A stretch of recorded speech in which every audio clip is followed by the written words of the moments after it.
After traveling through space for more than 6 months and crossing 300 million miles, InSight has reached its destination, the red planet Mars. Welcome to Mission Control at NASA's Jet Propulsion Laboratory. I'm Ye Hill. Less than an hour from now, InSight will begin the most harrowing 6.5 minutes of the entire mission. EDL, Entry, Descent, and Landing. The team is as prepared as it can be, but who knows what Mars has in store today. The crew's mission support area is filled with engineers monitoring the situation, and for the first time during a Mars landing, you can be in the room too. We have a 360-degree camera in this control room, allowing you to experience the landing right along with the team. There you see it. And to look up the link, just go to the InSight watch page you see there on the screen. And this mission has actually 2 control rooms. The second is at Lockheed Martin Space outside of Denver, Colorado. Engineers there are on Console 2. Plus, people all over the world are tuning in at museums and libraries and other locations, including this one at the Pasadena Convention Center, and that is where friends and family are watching right now. There will also be an opportunity to watch in New York City. There they are cheering. There will be also an opportunity to watch in New York City when landing coverage gets displayed on the NASDAQ tower you see there in Times Square. And of course, if you are watching, please snap a picture and share it with us using the hashtag Mars Landing. We'd love to see it. Now I'd like to introduce you to NASA Administrator Jim Bridenstine. Thank you for coming. Oh, it's my honor. Thank you for having me. We're so excited to have you here. Great to be here. So this is your first Mars landing. It is. In this job. Now, I have witnessed these as, I should say, from the sidelines for many years. This is going to be the 8th time that we have a successful landing on Mars. Everybody knock on wood. That's right. But this is the first time for me to participate as the administrator. So it's very exciting. Nervous? Very much. Not nervous. Not excited. Nervous. Look at the amazing people here. Yeah. There's no way I could be nervous. All right. So we hope to have you back on set after landing and maybe take a couple of social media questions. Absolutely. All right. If you would like to ask the administrator a question, use the hashtag AskNASA. And before you go, you did ask about the Lucky Peanuts. Yes. So this is your bottle to take in there. Happily munching on these. All right. Thanks for joining Thank us.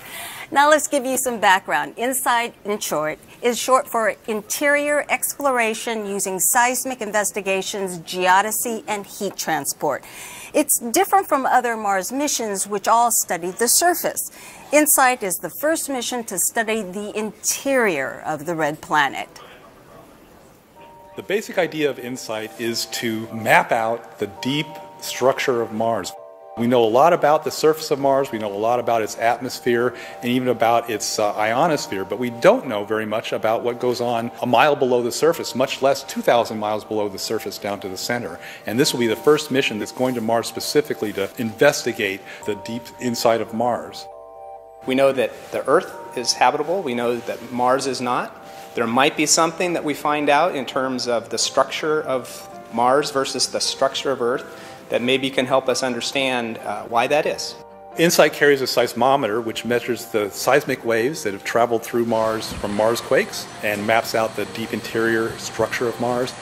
We're going to also have a heat flow and physical properties probe which will penetrate into the Mars surface about 5 meters or 16 feet to take the temperature of Mars. And it has a radio science experiment which uses the radio on the spacecraft to measure small variations in the wobble of Mars's pole to understand more about the structure and composition of the core. InSight will be the first mission to pick instruments up off the deck of the lander and place them on the surface of Mars.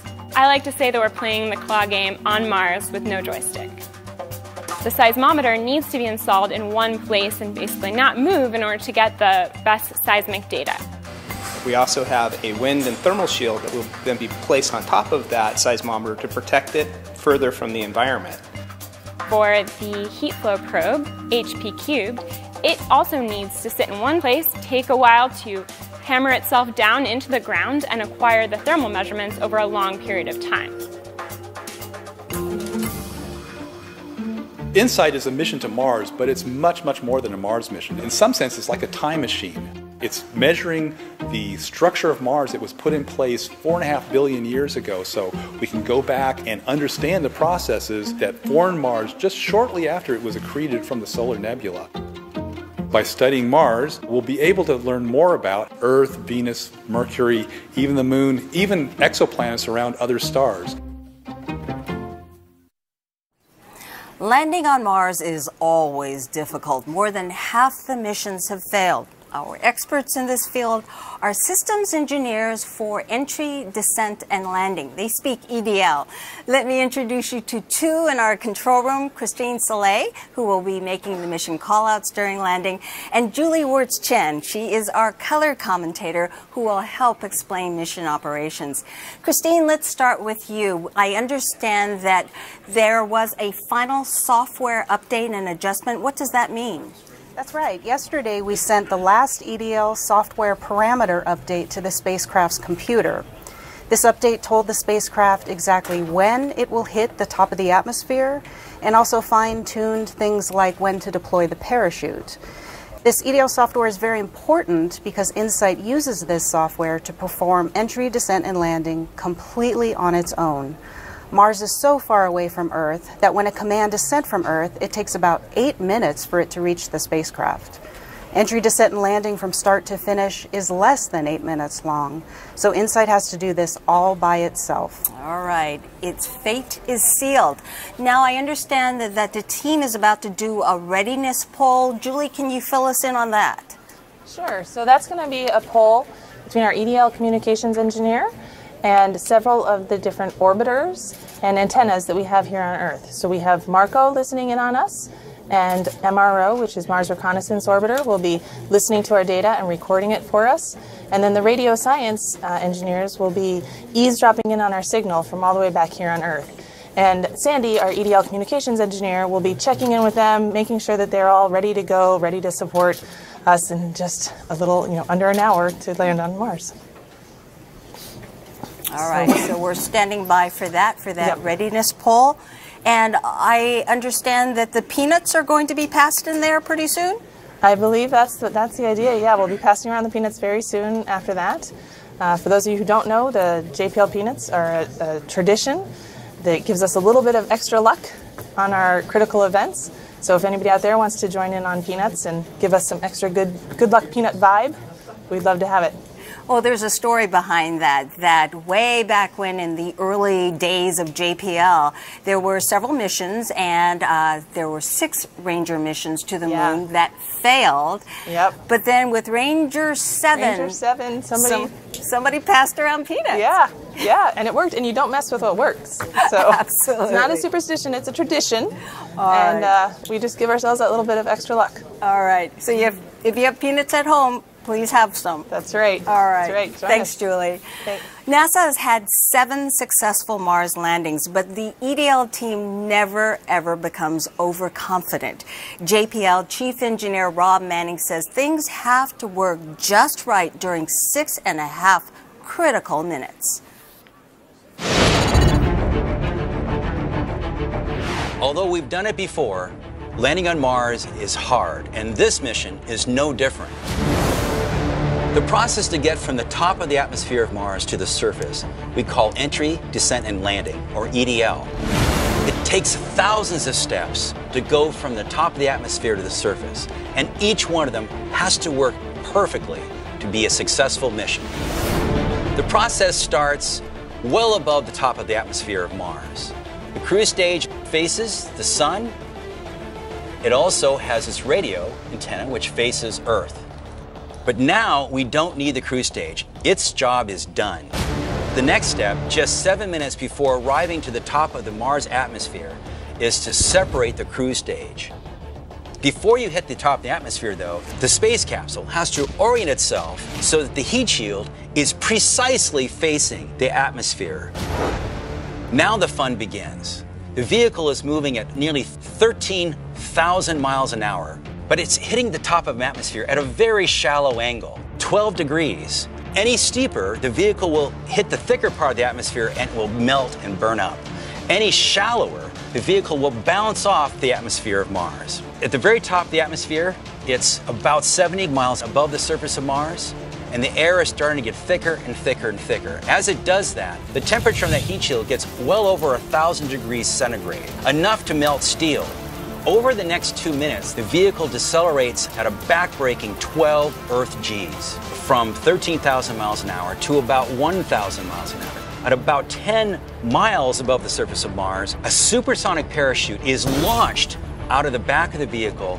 15 seconds after the parachute inflates, it's time to get rid of the heat shield. 6 pyrotechnic devices fire simultaneously, allowing the heat shield to fall and tumble away from the vehicle, exposing the lander to the surface of Mars. 10 seconds after the heat shield is dropped, 3 pyrotechnically deployed legs are released and locked for landing. About a minute later, the landing radar is turned on, sending pulses toward the surface of Mars as the vehicle starts to try to measure how high it is above the surface and how fast it's going. At about a mile above the surface of Mars, the lander falls away from the back shell and lights its engines. And very quickly, the vehicle must rotate out of the way so that the parachute and the back shell doesn't come down to hit it. The last thing that has to happen is that on the moment of contact, the engines have to shut down immediately. If they don't, the vehicle will tip over. So if all the steps of entry, descent, and landing happen perfectly and we are safely on the surface of Mars, we'll be ready to do some exciting new science.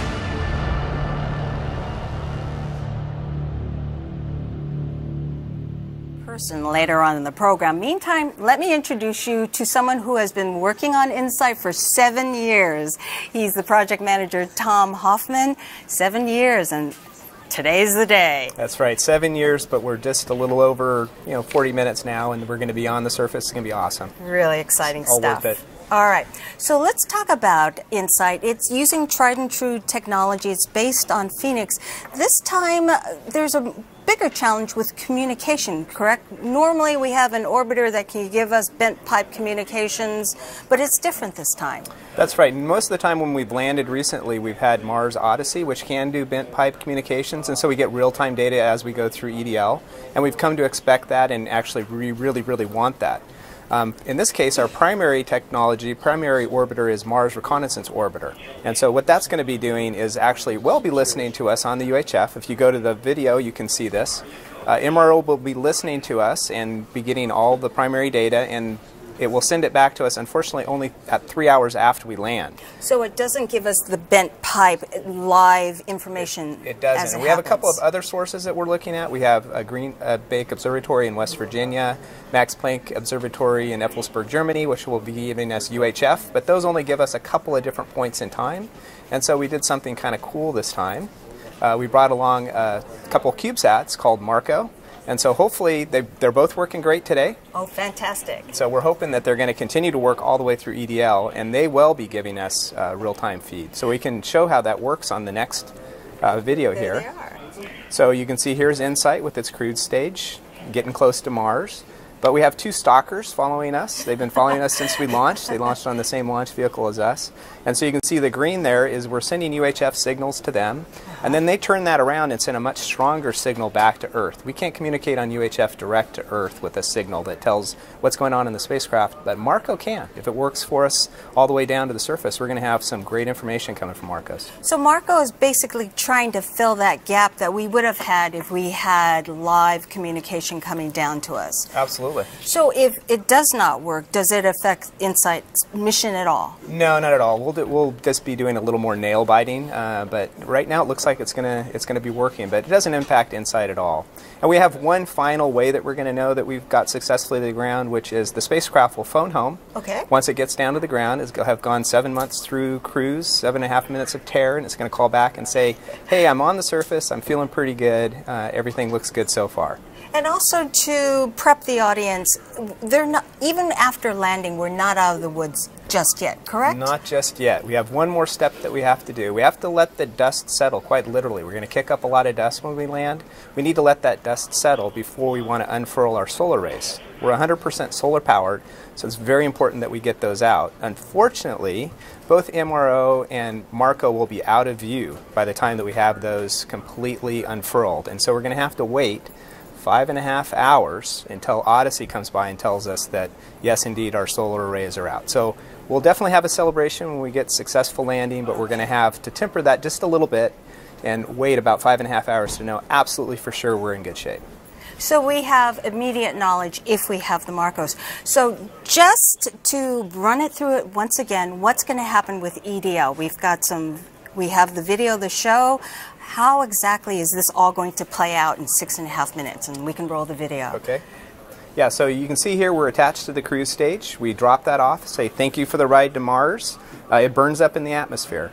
You can see it gets very hot on our heat shield. We're getting up in some places maybe 3,000 degrees Fahrenheit as we go through this. We're on the heat shield for about 4 minutes. That dissipates about 90% of the energy that we need to dissipate before we get to the surface. Then we pop our parachute. We're going about 850 miles an hour when we pop the parachute. We're on that for about 2 minutes. Then we'll drop off the heat shield. We'll start acquiring the ground with our radar, very much like an F-16 fighter jet radar. The legs will pop out. We'll start descending. We drop for just a second, which is very terrifying for me. Our descent thrusters, we have 12 of them. They're 68-pound thrusters. Start thrusting and dropping us to the ground.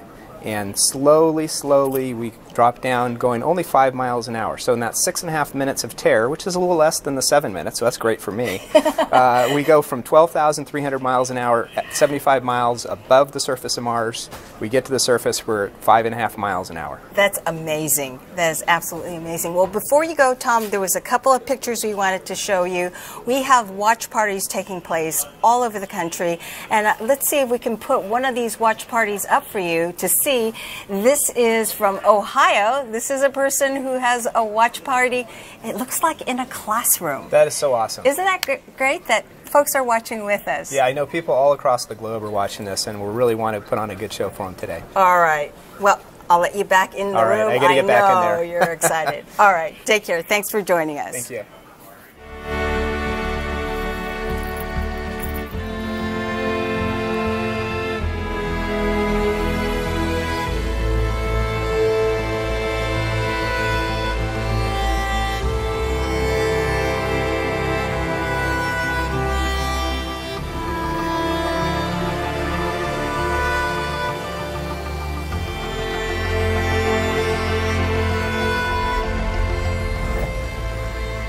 Okay, let's introduce you to the people who built InSight, Lockheed Martin Space outside of Denver. These are the folks who built Viking in 1976 and Mars Phoenix in 2008. The operations team is there, and Lockheed InSight EDL manager Tim Lin is standing by. Tim, what's going on in there? Team's getting really excited. We're just about ready. We're, about a half an hour from entry and the start of entry, descent, and landing. So the team is really excited, focused, but also very excited about the upcoming successful entry, descent, and landing we're getting close to. Well, we talked about the fact that InSight is based on tried and true technology. It's based on Phoenix, but you've had to make a couple of changes for InSight. What were they? Yeah, so obviously, as you said, we leveraged Phoenix a lot. There was a lot of great things that we're able to take from the Phoenix mission, but InSight is a unique mission. It's landing towards the equator of Mars, and a number of things are different. Where we're landing, we're about 1.5 kilometers higher in altitude.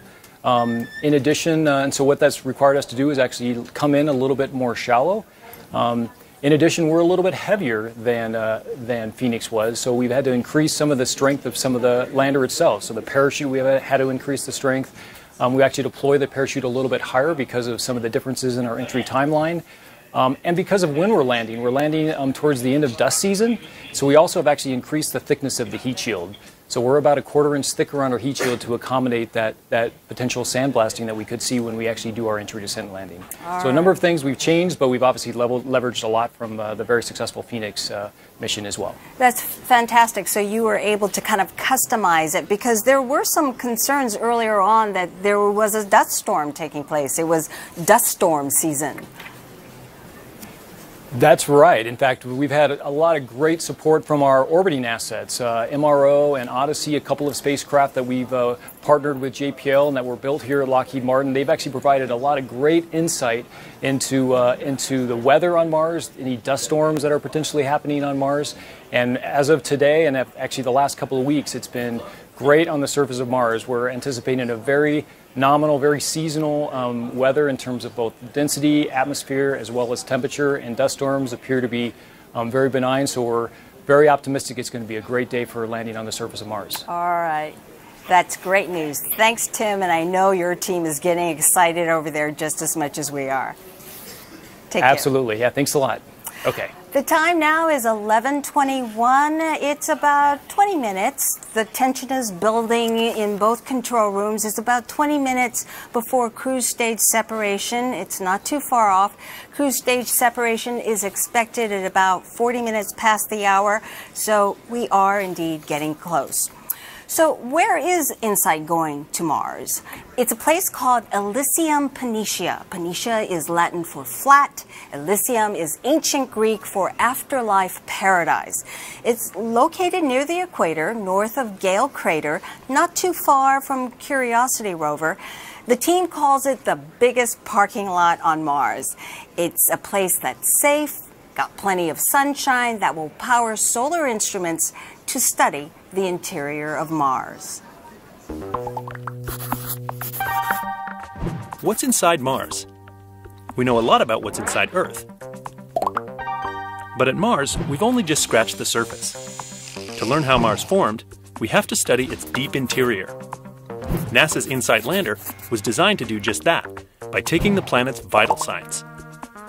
Listening for its pulse or seismic activity, including any Mars quakes. Taking its temperature to see how much heat is flowing out from deep inside.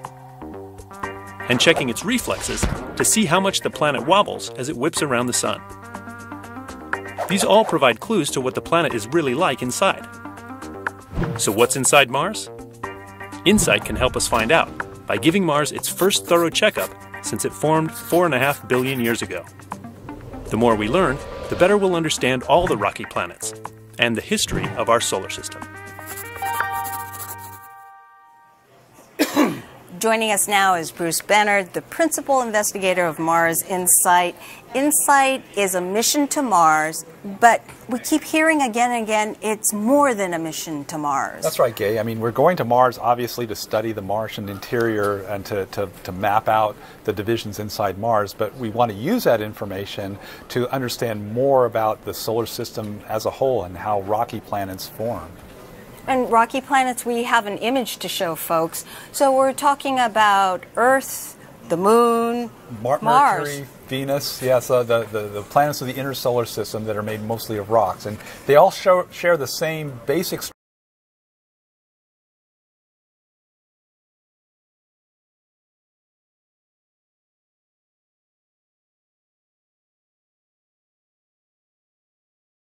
sizes and the compositions give us a lot of clues as to how those planets form and why they went down very different paths into the different planets we see today. So explain to me, we are going to have a lander, you're going to be on the surface. How will you be able to study the interior? Well, we use what are called geophysical instruments. They use the principles of physics to actually see through the rocks. I mean, we're using seismic waves, the same way you might use a flash bulb to take pictures of something. We're using Mars quakes, which send out vibrational waves through the planet. And as they go through the planet, they reflect off boundaries, they get bent, they change their velocity, and it changes the wiggles that you see on a seismogram. When we go through the planet, you can see that here it hits the various boundaries and those waves are reflected, sometimes they're bent. It becomes a pretty complicated pattern, but scientifically we've learned over the last 100 years how to interpret the code of the signal as it comes back up to the surface, and the seismometers pick up that signal and then turn it into data that we can use on Earth to understand, what the 3D structure is of the planet. So normally you use 3 seismometers. In this case, you're bringing SEIS. That's 1. How are you going to be able to get that information using 1? Well, we had to get kind of clever because on the Earth, usually you have plenty of seismometers. You can use multiple seismometers to triangulate in on where the earthquake is. On Mars, we're going to do something a little bit different. We're going to use not only the P and the S waves that you may have heard about, but we're using the surface waves. And here you can see the surface waves kind of moving out from Marsquake, and as it passes over the InSight lander, you can see the seismogram up there in the upper left-hand corner where you have the wiggles. Now, those waves keep on going around the planet, and because Mars is not so large, they still have a fair amount of amplitude. They haven't gotten completely damped out by the time it's gone all the way around the planet, passes over the spacecraft again, and finally, even the wave that went the other way around the planet comes across and hits us yet a third time. And so we have extra information over just the P and the S wave. We have these surface wave arrivals that we can use to pinpoint the distance from the Marsquake to our lander. And then we use something called polarization analysis to figure out which direction the waves are coming from. And by doing that, we can do the same thing that we can do with 3 stations on the Earth, just using the P and the S waves. And very quickly, there is still another instrument built by DLR that's also being carried up by InSight. Can you talk a little bit about that? Yeah, that's our heat flow probe, and it's a pretty cool instrument that uses a mechanical mole, we call it, to burrow its way down into the surface. It has a motor with that winds up a hammer, and it knocks itself down just a few millimeters at a time. But we do that 20 or 30,000 hammer strokes, and it gets us down. We hope to get down to be about 16 feet below the surface. And once we get down there, we're actually measuring the heat coming out of the planet by measuring the temperature along the cable as it comes up to the surface, and looking at how that temperature increases as we go down, and extrapolate that deep into the planet to understand how much energy there is inside the planet to drive the geology and to drive volcanism, Marsquakes, all kinds of activity. It's amazing how much you'll be able to learn from the surface about the interior. That's right. I think it is amazing, and it's been something that I've been working on for my whole professional career, and it's just, I find it fascinating. But all right, we'll talk about that. Thanks, okay. Bruce. Bruce first thought of a mission like this, as he mentions, 40 years ago when he was a graduate student. The rest of the team hasn't waited quite that long, but this is a big moment for them too. Recently, we sat down with a few of the members and asked them, what is it going to be like as we get close to landing? It's a very difficult thing to do, and everything has to go perfectly. As humans, we've sent 17 different missions to the surface of Mars, and 10 of them have crashed. Before we can land on Mars, we have to get to Mars. How do we get to Mars? The main responsibility of the navigation team is to ensure that the spacecraft is delivered to the right point at the top of the Martian atmosphere. The target location is about 12 kilometers in size. Our accuracy is comparable to shooting a basketball from Staples Center in downtown LA and hitting nothing but net in a basketball hoop in New York City that is moving at a speed of about 2 feet per second and is spinning about its axis. The landing site, we have an ellipse that's pretty big. It's about 60 miles long. We could land anywhere in that ellipse. There's a chance that we could land right on a rock, and we don't really have any control over that, so that's what makes me nervous. We've tested the radar by flying it on a helicopter. We've tested pieces of the heat shield by putting them in an arc jet facility. We've tested the parachute by testing it in a wind tunnel. And putting all that together in a very tightly controlled sequence where every single thing has to go right, we've never tested that. And the first time it's going to happen is once you deliver us to Mars.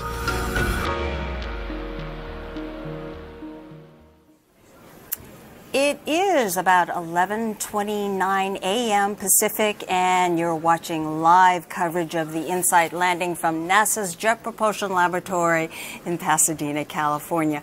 We are about a half hour away from landing, and people all over the world are watching. Take a look at a map that we have for you. We can show you right now. This is a watch in person map where people have watch parties all over the world, all over the United States, in Paris, in Berlin, even off the coast of Madagascar. And folks in the Big Apple will also be watching today. The NASDAQ tower will switch over to landing coverage for about an hour. That means people in Times Square can watch too. And later today, NASA will have the honor of ringing the closing bell, and that will be a little over an hour from now. And if you are watching, take a picture and send it to us using hashtag Mars Landing.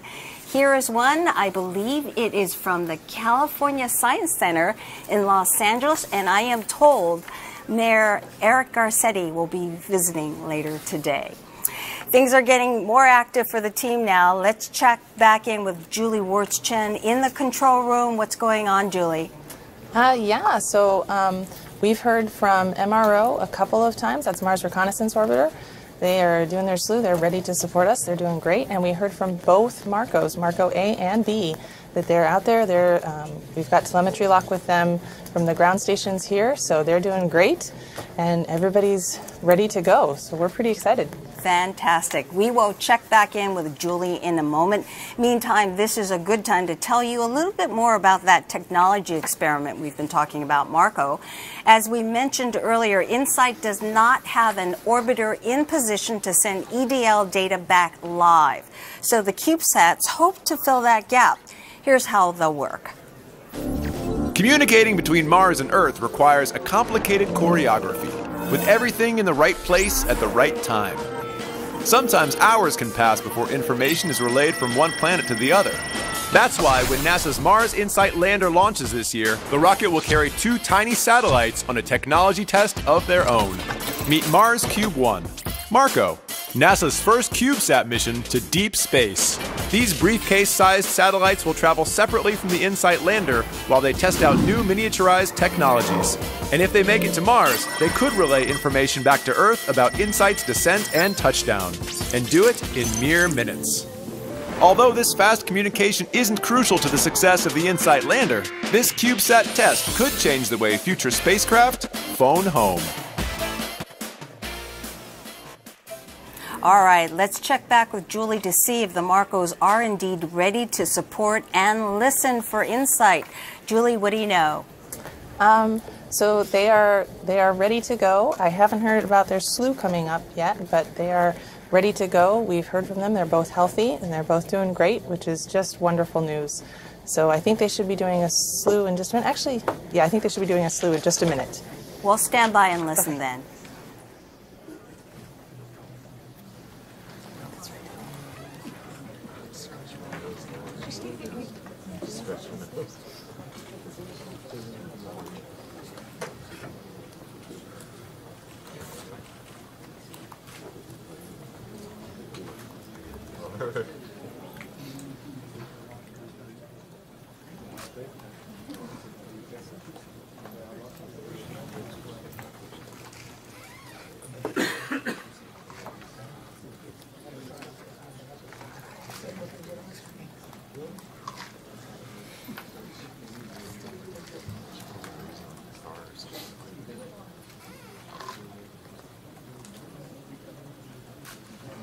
Oh, they're separated?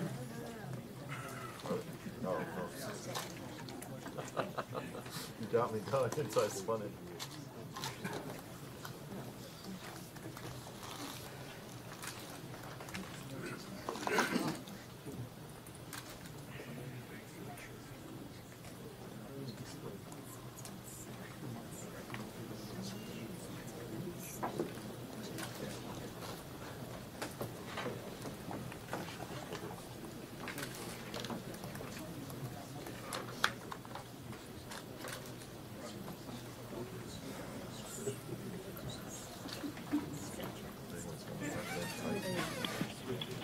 All stations, this systems, we can confirm we are entry minus 20 minutes.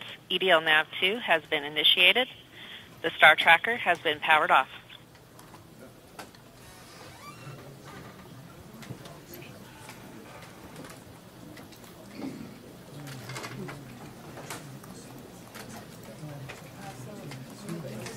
that the NAV2 software has been initiated. So when we're in cruise, we use a star tracker in a similar manner to how sailors navigated years ago. We look at the stars and get our relative position from them. And we use a star tracker for that. And now that we're close enough to Mars, we don't need that anymore. So we're going to transition to what's called NAV2 software. And that lets us basically just use velocity and acceleration from this point on. So we don't need the star tracker anymore. Salute to EDL bent pipe mode. Mark will clarify. Slew to inertial or started bent pipe? Slew to appropriate attitude for bent pipe. Bent pipe mode will be entered shortly. Okay, thank you very much. And that was obviously our confirmation of the slew for Marco, so that's great news.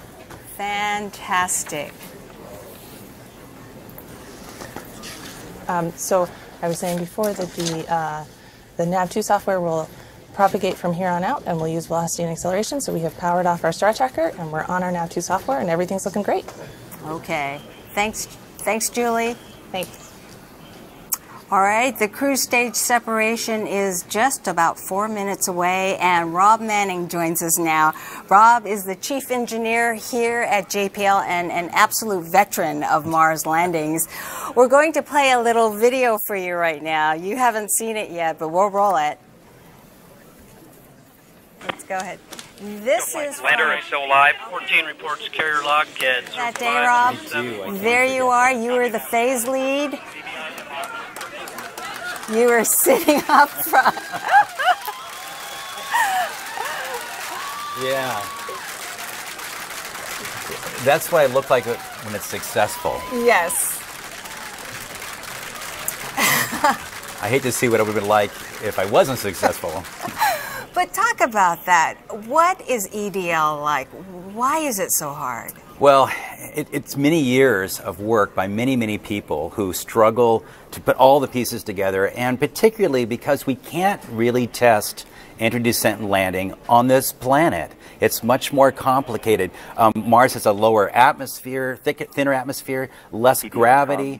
You just can't put the pieces. So imagine you had a big Broadway production, but you couldn't really do the show until all the audience shows up. So that's what it feels like. So you never really know if you've really done it right. Well, we've done it 7 times. Can we say that, hey, piece of cake, we know what we're doing? No, I don't think so. I mean, we get better at it, and there's no doubt. We've learned for both the successes and our own failures, including failures of other missions outside of this country. So those pieces come together in our mind's eye. We try to put what we learn together and just do the best we can. And if we don't succeed, we will learn, because we are collecting data on the way down. If something bad happens today, we'll be able to take what we learned, even though we may fall on the ground after getting kicked off the horse. We'll get back up, brush ourselves off, figure out what we did wrong, and get back on the horse. Well, there's a lot of uncertainty. Just very quickly, give us some possible scenarios of what could happen during EDL today, especially during communications. Well, the great news about having communications, there's almost anything that go wrong, there's a very good chance we'll figure it out. But things like, the parachute has to go right. We know you don't open parachutes on Earth going Mach 1.5. 1.5 times the speed of sound. You just don't do that. You don't need to on this planet, but we have to, because if we waited any longer, we'd be on the ground. The very complicated radar system has to work from outer space all the way to the ground and look for the ground. What if it locked up on the heat shield? Well, we've tried to avoid that problem. We fixed that problem, we think, to prevent that from happening. But what if we got it wrong? Things like that could happen, and our vehicle could have things bad happen. But we've worked hard to prevent them. So at this time, we expect we're getting that close. the We're going to go to the recording has control room started. for cruise stage separation, Rob. Okay. Thank you, MRO.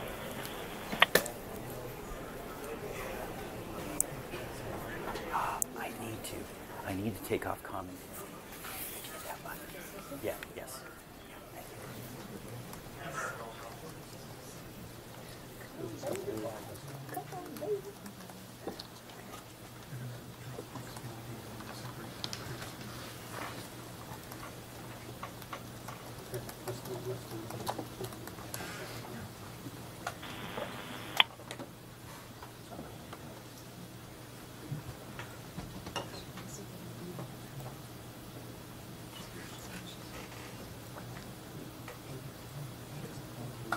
InSight Systems, EDL Com. Go ahead. On InSight Cord. At this time, MRO will have loaded their electrosequences. Marco is expecting carrier lock at any time. Marco B is reported there in bent pipe. Still waiting on A. Copy that. Thank you.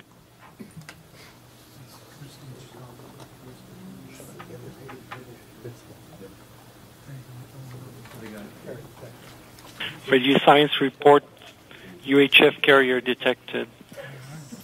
EDLCom, Marco Alpha is in bent pipe mode. Marco Bravo has locked on the carrier. Marco Alpha has also locked on carrier.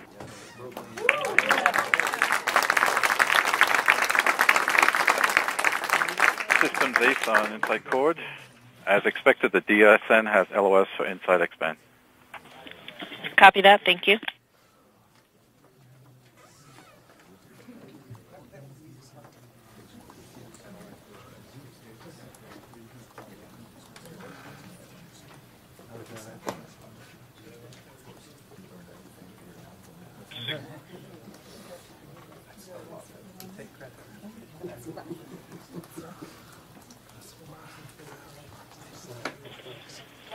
All station InSight Systems on InSight Cord. DSN has lost the X-band signal from InSight, indicated expected cruise stage separation. Standing by for UHF signal acquisition via Marco or Radio Science.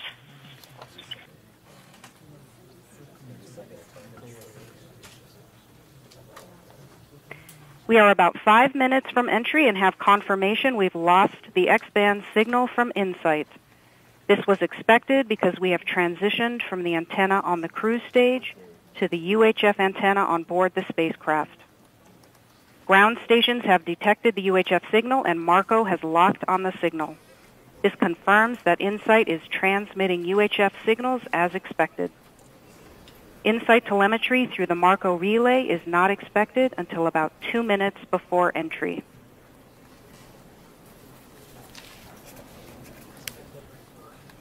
So, Rob, that was exactly what we were hoping to hear, that Yes. the Marcos are The vehicle working. has also performed the turn to entry maneuver. The vehicle is turning away from a sun-pointing attitude and oriented itself to enter the Martian atmosphere. This is a big first step. Getting the cruise stage separated. It's now, after the vehicle turns itself to the right orientation, the cruise stage is now going to be get further and further away until it's about 3 or 4 football fields away, and will burn up in parallel as the vehicle enters Mars. And Christine mentioned turn to entry. What does that mean? Well, it's because the cruise stage has to be pushed off to one side, like this. The rest of the vehicle has to turn to face the atmosphere and to be dead nuts on as it hits the top of the atmosphere. So this is taking all the heat coming into the atmosphere. Exactly. It'll be both provide a source of drag, but also thermal protection because it gets over 1,500 degrees Celsius on the top of on this heat shield. Very, very hot.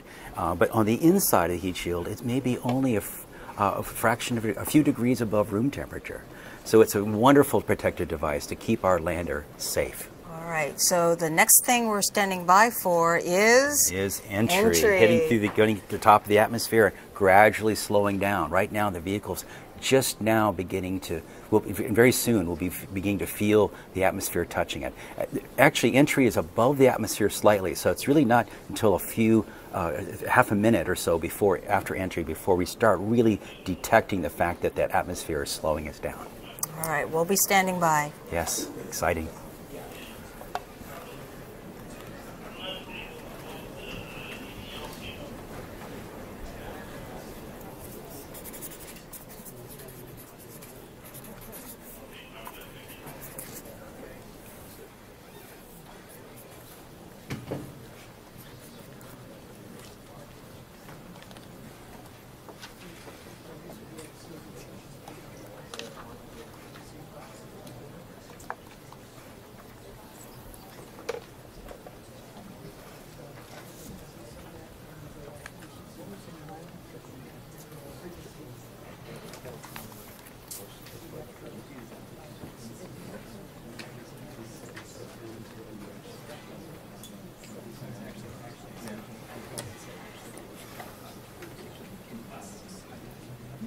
Rob, now entry is scheduled for 11:47.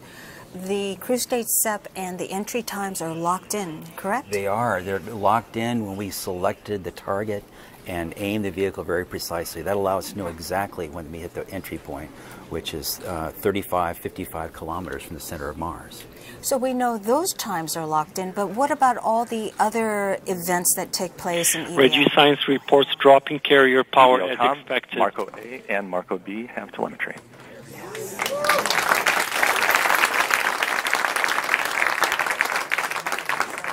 Just heard, both Marcos have telemetry. They are doing their job. These small CubeSats are relaying ones and zeros with a few seconds lag from the vehicle up to these two vehicles, and they forward them back to Earth to the Deep Space Network using X-band antennas. And keep in mind, this was all an experiment. We weren't sure that this was going to work, but we had this need that we didn't have live communication in this particular mission. Well, we don't really need communications. We don't need their information, except if something went wrong. We would very much like to get the data right now. We have other spacecraft. We are now receiving InSight telemetry via the Marco relay.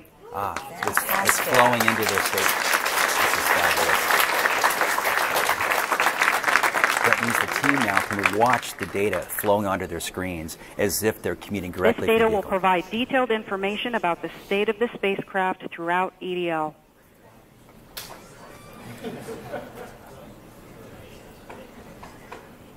We were on pins and needles waiting for that because we weren't really sure. This is wonderful news. This will allow us to give some, if this continues working all the way to the ground and beyond, we might even see a first picture from the surface of Mars. Wouldn't that be great? Very soon. Atmospheric entry on my mark. 3, 2, 1, mark. Here we go. So in a few seconds, the vehicle will start sensing the atmosphere. I said 22 kilometers from the center of Mars, and it's going to start to slow down very, very slowly at first, but then faster and faster and faster till it reaches about 7 Gs. I made that mistake on the video. It's actually 7 Gs, not 12. And so but we'll still very, very quickly slow down and from 15. In approximately 1 minute, InSight is expected to reach its maximum heating rate. Oh, yes. Plasma blackout is possible during peak heating and could cause a temporary dropout of telemetry. This could last for as long as 2 minutes. Yeah, the gas that comes off the heat shield as it's slowing down, it looks like a meteor if you're on Mars watching the streak go by. That brightness of gas does interfere with the radio reception. And so it's possible that Marco will lose that signal while it's going through this very hot entry. But not to be alarmed. Not to be alarmed. It's part of the design. We completely expect it. Radio Science reports plasma blackout as expected. Okay. Oh, wow.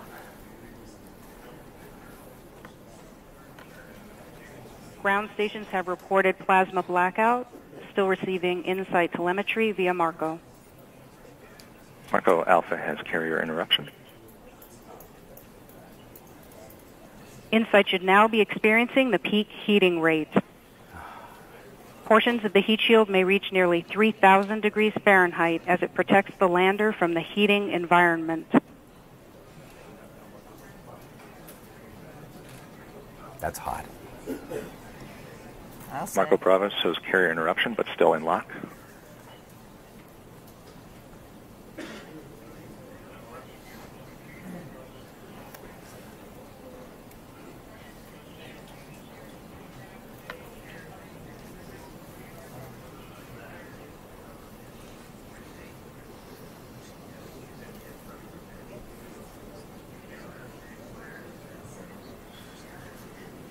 InSight has passed through peak deceleration. Telemetry shows the spacecraft saw about 8 Gs. Marco Alpha and Marco Bravo maintain lock. Radio Science reports carrier detected. Yeah. So, several different communications coming in. InSight is now traveling at a velocity of 2,000 meters per second.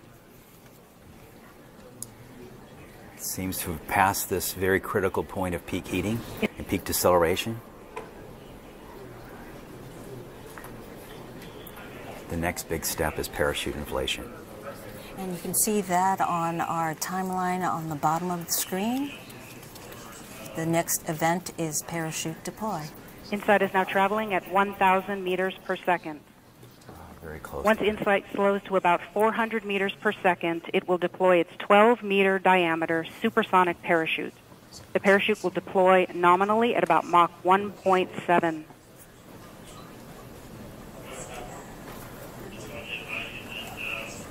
Standing by for parachute deploy.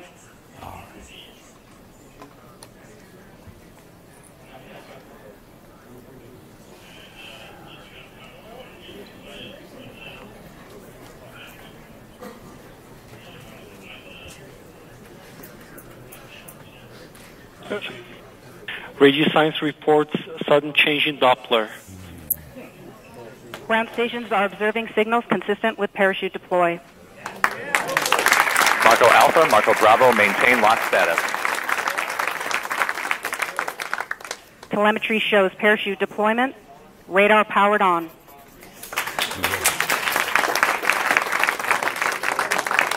Heat shield separation commanded.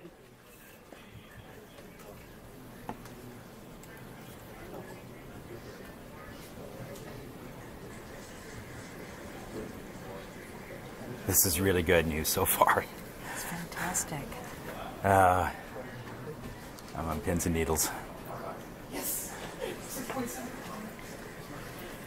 We have radar activation, where the radar is beginning to search for the ground. Once the radar locks on the ground and InSight is about 1 kilometer above the surface, the lander will separate from the backshell and begin terminal descent using its 12 descent engines.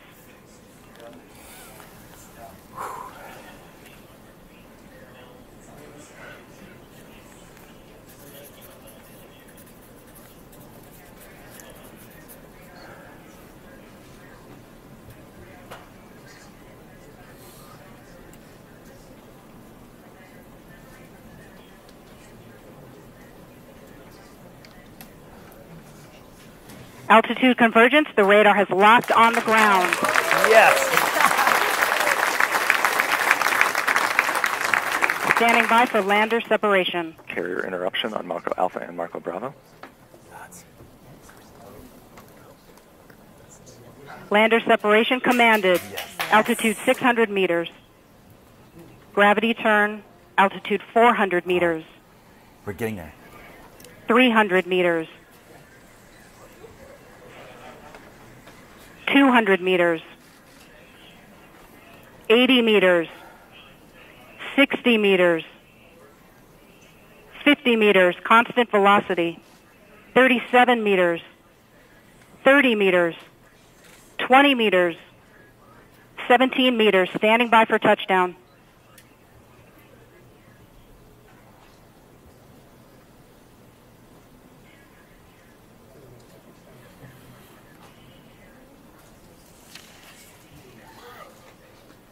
Touchdown confirmed. InSight is on the surface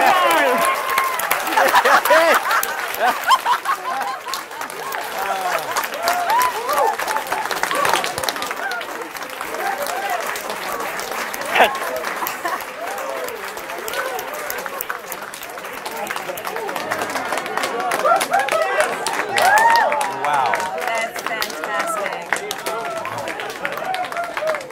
This never gets old. No, it doesn't, Rob.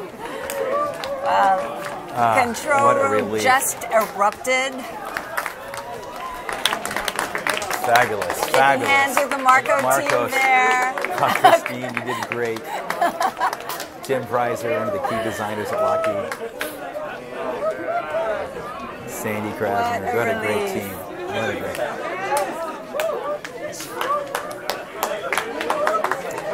This is really fabulous. Fantastic news.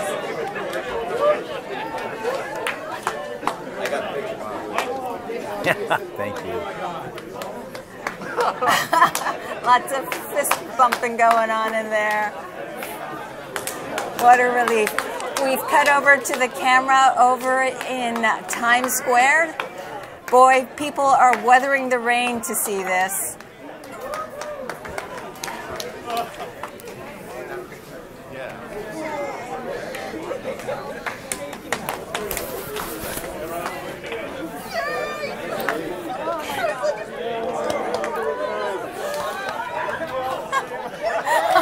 They can't help.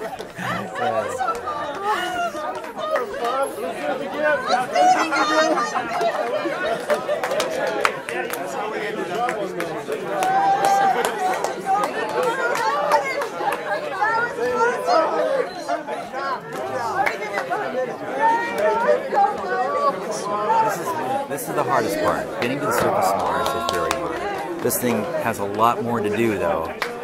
There's a lot more to go on both today and the days that follow before the science can begin. But just getting a vehicle from Earth to the surface of Mars is no mean feat. And Rob, could you talk about that? I mean, just the mere accomplishment here that we're seeing. You have to understand that this vehicle is very complicated.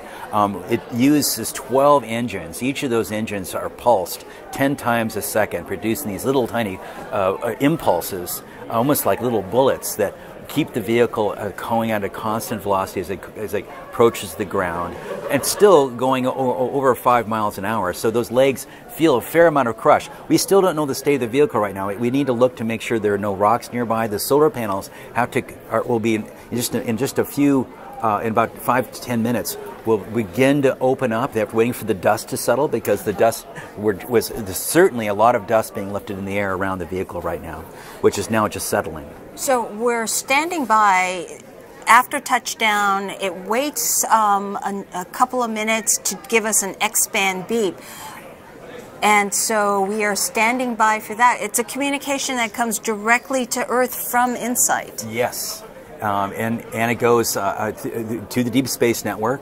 There's also something that might be happening now, if we're very lucky.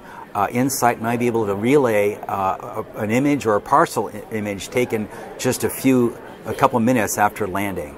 So I'm standing by hoping to see that. But if that doesn't happen, we'll certainly get more images later in our Odyssey pass in about 5 hours. We see Bruce Banner waiting for it. There they are. I don't know if they see it yet. They're waiting. That's Justin Mackey and Bruce Banner looking carefully at the cameras to see what they might see.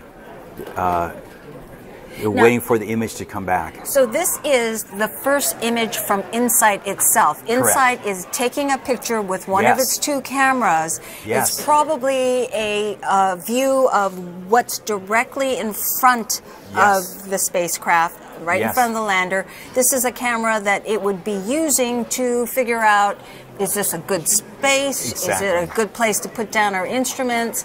So it is going to take an image and send that image to the Marcos. The Marcos, in turn, will relay it back down to Earth. That's correct. They got it. Oh, now let's just wait. Let's see what they saw. There it is. Whoa, right.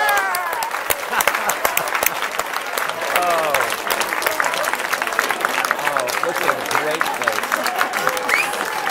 That's a good scene. That's not far from where we'll be able to deploy the instruments. So it's great. I don't see a lot of. Let's explain that image. Now, this image has a dust cover on top of it. EDLCom, we have lost the signal for Marco. You can see potentially a lot of radio science reports debris that might be on the camera lens. for UHF. So we don't know what I'm looking at. Thank you, everybody on EDLCom. All right. Yeah. Yay, Marco.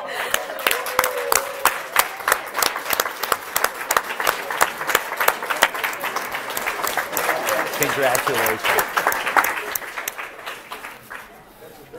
Meantime, oh, there it is. You can see a better view. You can see that really is debris. And there's the horizon back there, the bluish sky. That's part of the lander deck on the front left. I can't make out, but it looks like there's not a lot of rocks in the field of view. But those dots you see there are very likely to be dust particles on the lens, the dust cover, which will be removed. And we'll get another shot later on. Yes. And a better, clear view after the dust cover is removed. So InSight's, CubeSat's relay communications job is done. They're now flying on. They're now taking pictures back toward Mars. Hopefully, MRO, which flew overhead, might have been lucky enough to capture the descent of this InSight lander on under its parachute. While this was going on, MRO was flying overhead, recording the data, also monitoring the transactions and recording every bit of signal it could. But it also had the ability to take a picture, and maybe like we did with both Phoenix and later for Curiosity rover, we might be able to see the parachute inflated as well. That would be fantastic. We are standing by now for that X-band beep. Yes. InSight phoning home saying, I'm here and I'm okay.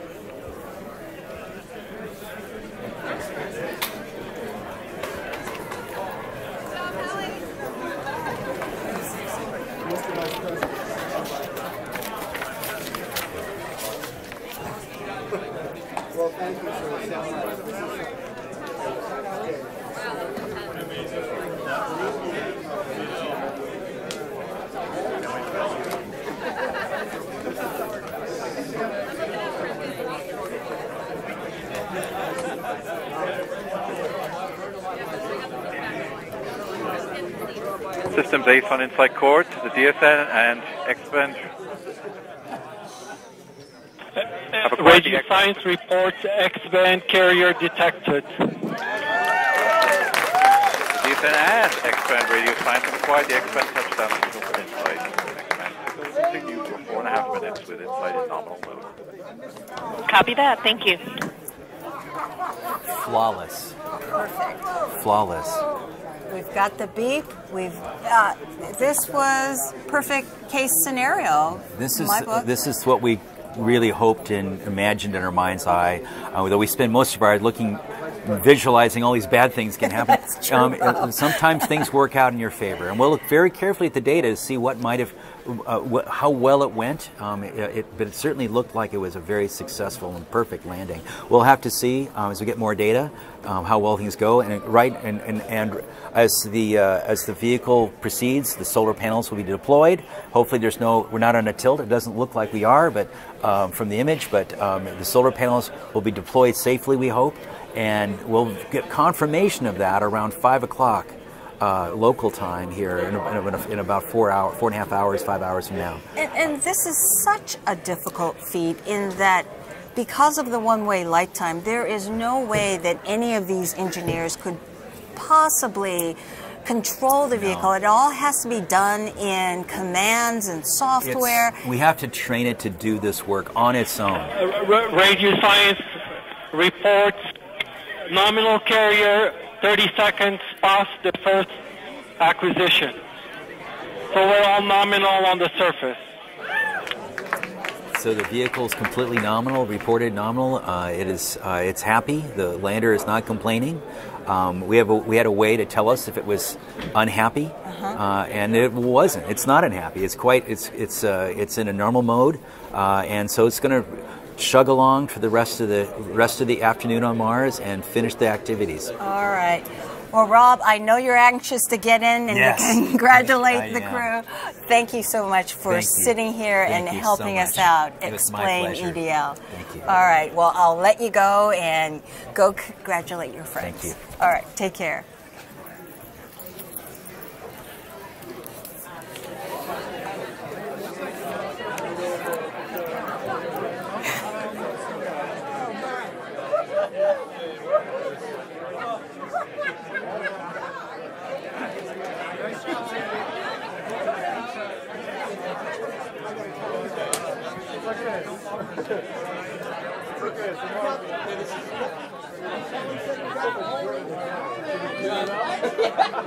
EDL-COM, MRO Electra on InSight Ops, Opto Loop recording completed at 20:04:34.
something called pores.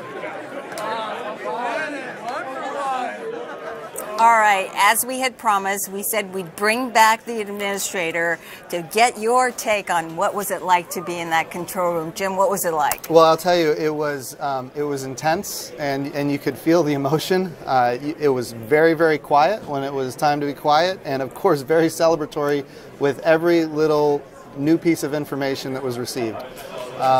It's very different being here than watching it on TV, by far, I can tell you that for sure, now that I've experienced both.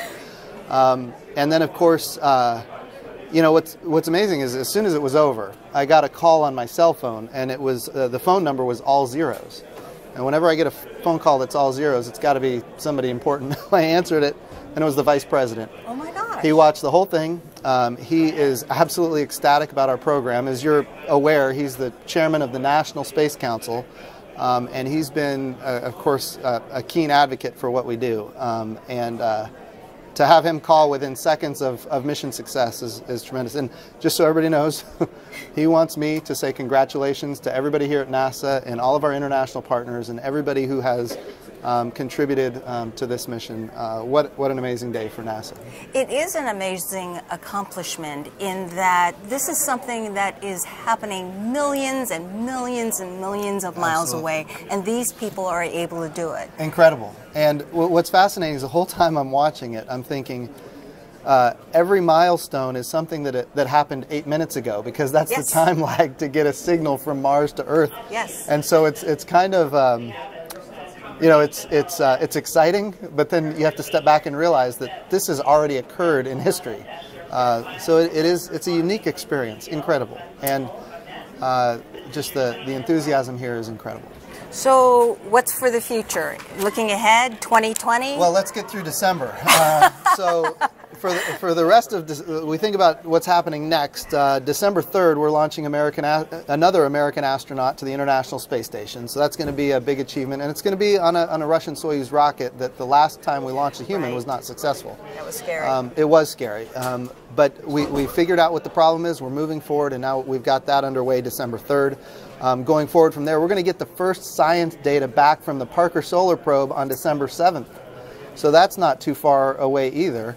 And then we've got OSIRIS-REx that will be in orbit around Bennu shortly after Christmas. So no shortage of exciting things. And then on January 1st, we're going to fly the New Horizons mission, which, for people who are not aware, that's the mission that went to Pluto back in 2014, gave us stunning images and data and information science on Pluto.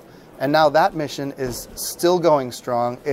It's in what we call the Kuiper Belt now, which is an asteroid belt well beyond Pluto, and it's going to be taking images of Ultima Thule, which is an object in the Kuiper Belt, which we have never been able to go out there and take images of anything at close range before, and now we're doing it. So you ask what's happening next.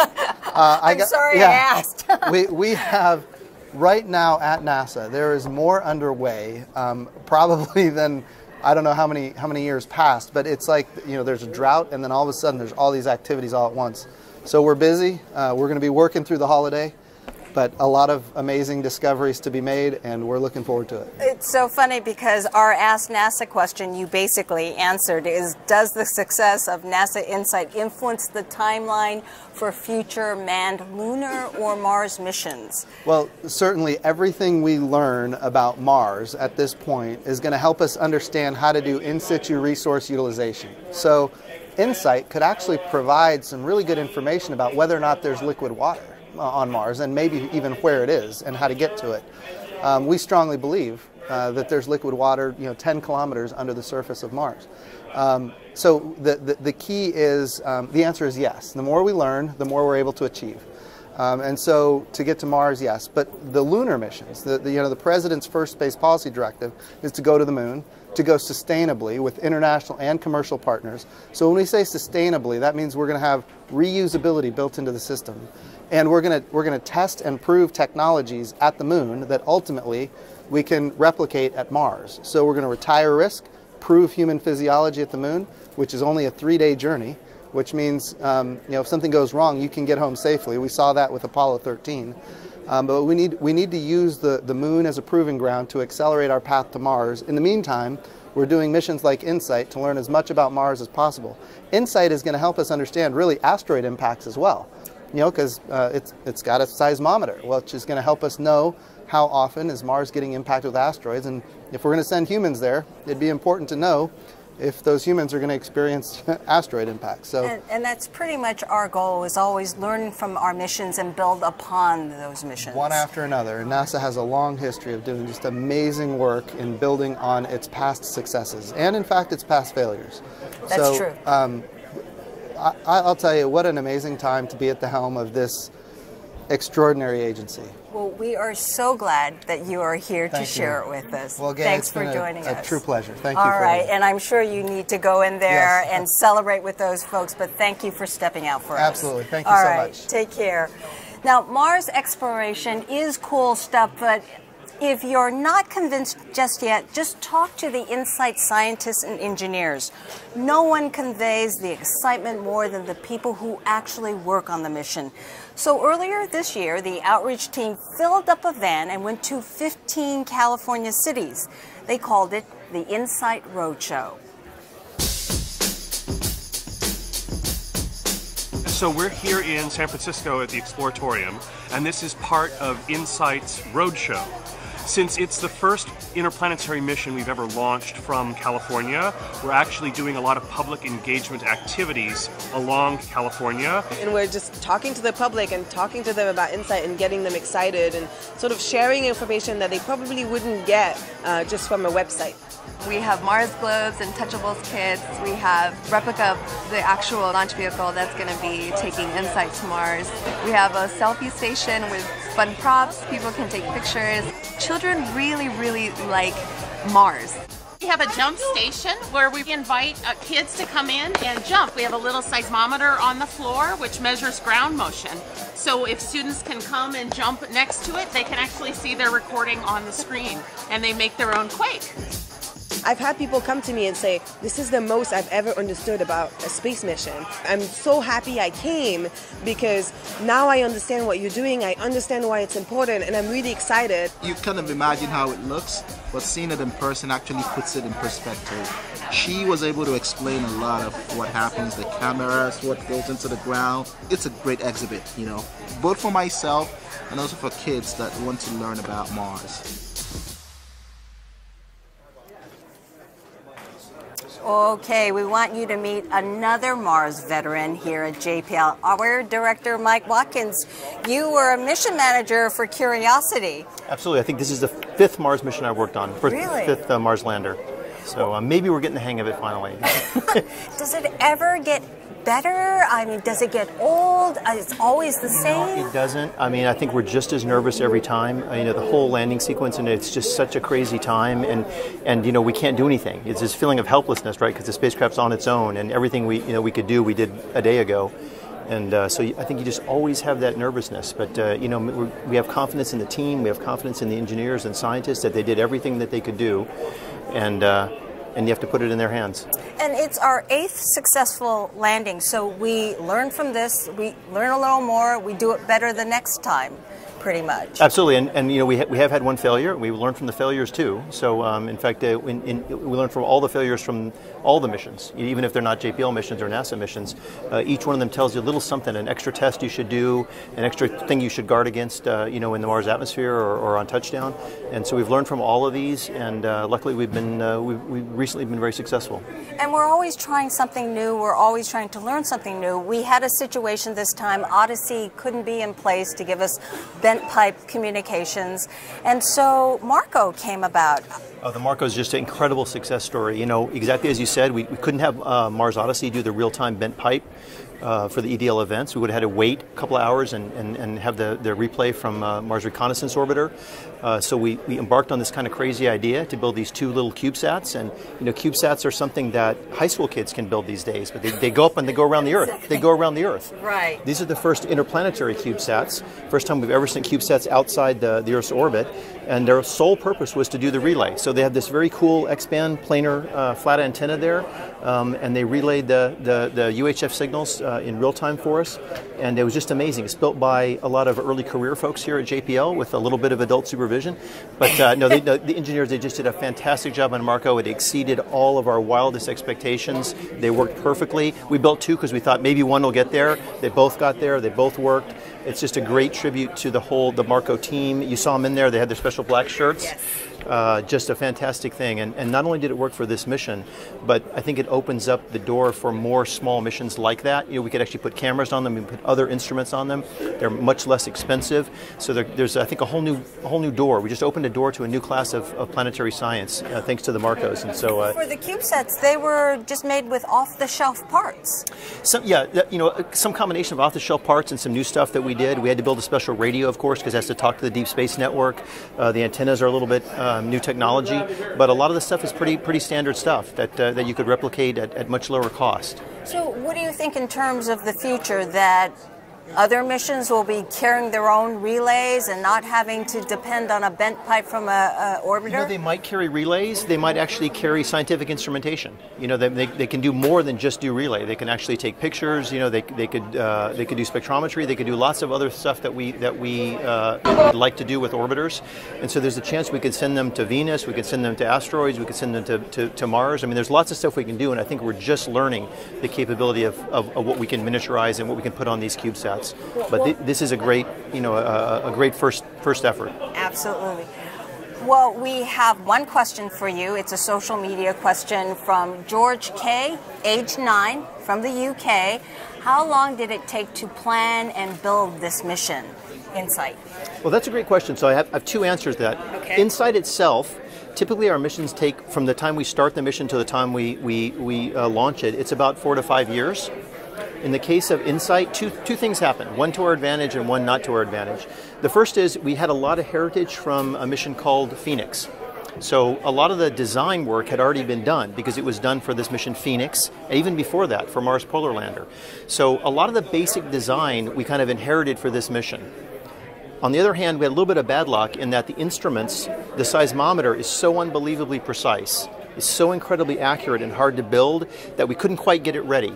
So we're doing that in partnership with the French and a lot of other countries in Europe, including the UK and Switzerland and other folks. We couldn't quite get that ready to go for launch. So we had to actually wait 2 years, and took an extra 2 years then because of that. So Mars and the Earth are only lined up to launch about every 26 months, so we had to wait another 26 months. So that took us a little bit longer.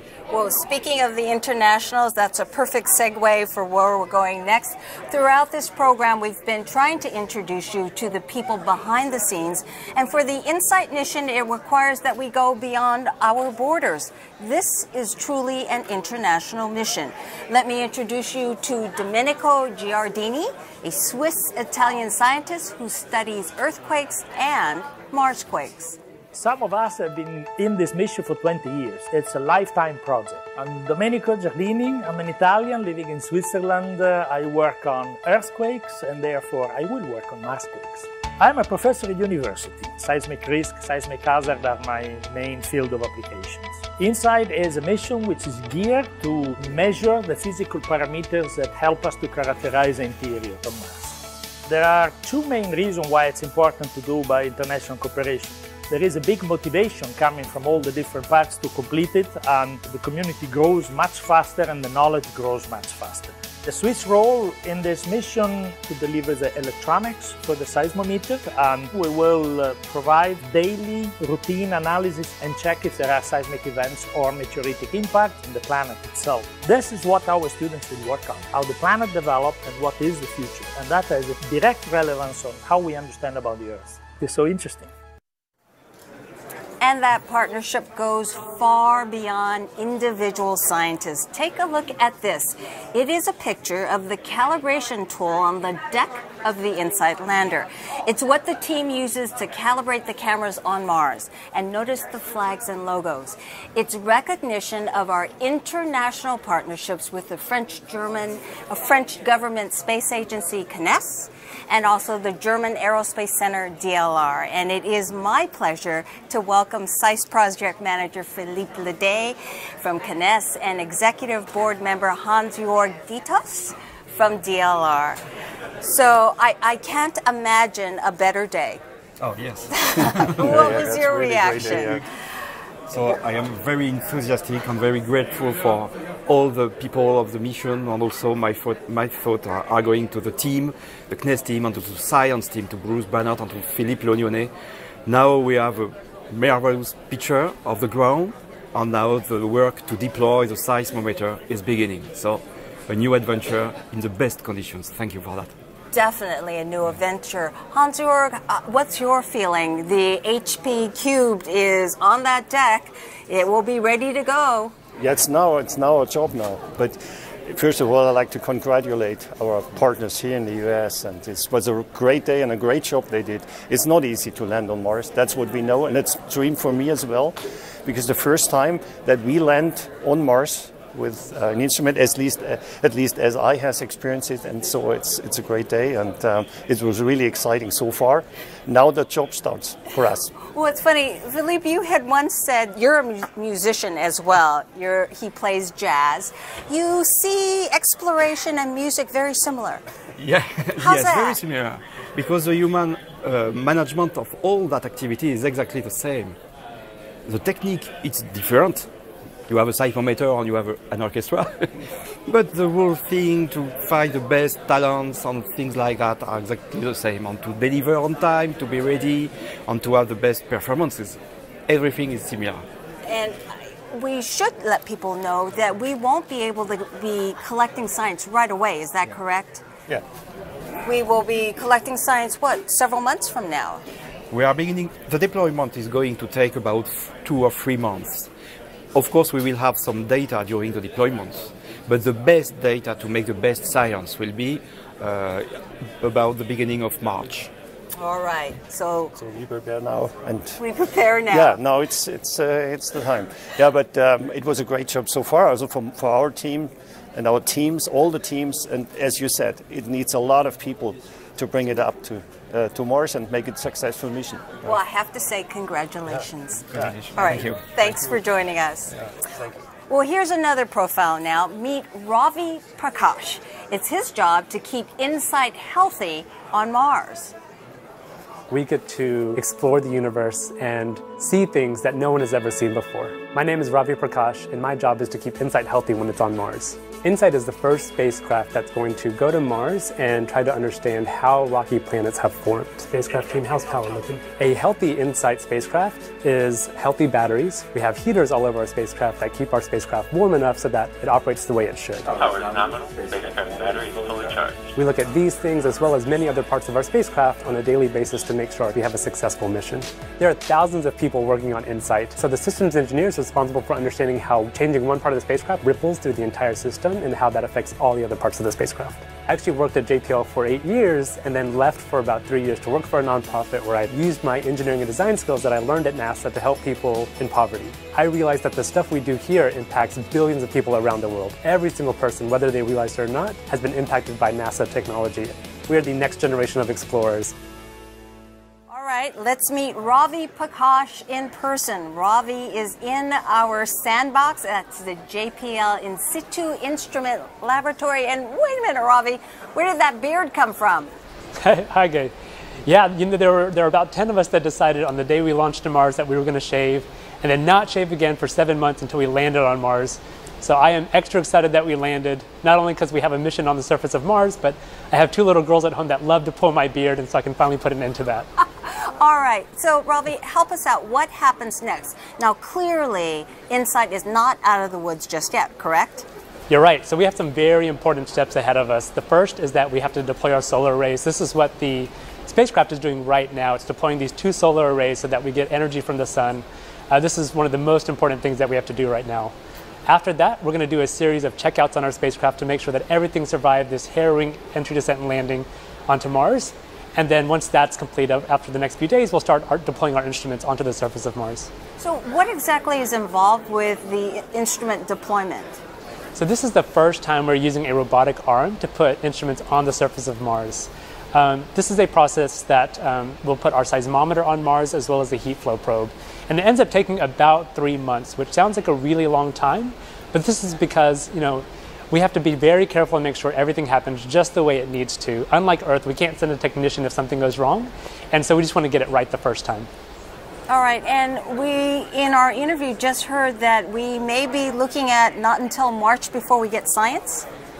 That's right. We get some amount of science immediately as far as the environment of Mars. We get wind data, temperature data, magnetometer data. But then once we start getting seismic data, that will be in the March timeframe.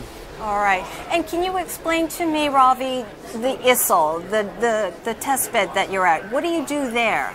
So this is a Martian sandbox. For the past few years, we've had a great team that's been testing, deploying our instruments on a variety of different slopes and rocks. Now that we actually are on Mars, we're going to transform this area to look exactly like the place we landed and test out deploying our instruments one more time before we do it on the real thing.